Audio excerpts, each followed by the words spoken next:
Here are the triangle trend indicators for NinjaTrader on 12/2/2015 in the ES4 Renko. Went short right here on this bar after it moved below this lower level of the opening range right here. Swing cycle was moving down and had turned red on this bar. All the indicators were red and were moving down at this point.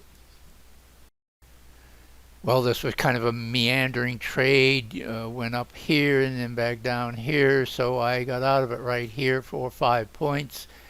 Clearly oversold here and here. So, and with the PVP coming down here, it looked like a good place to close it out.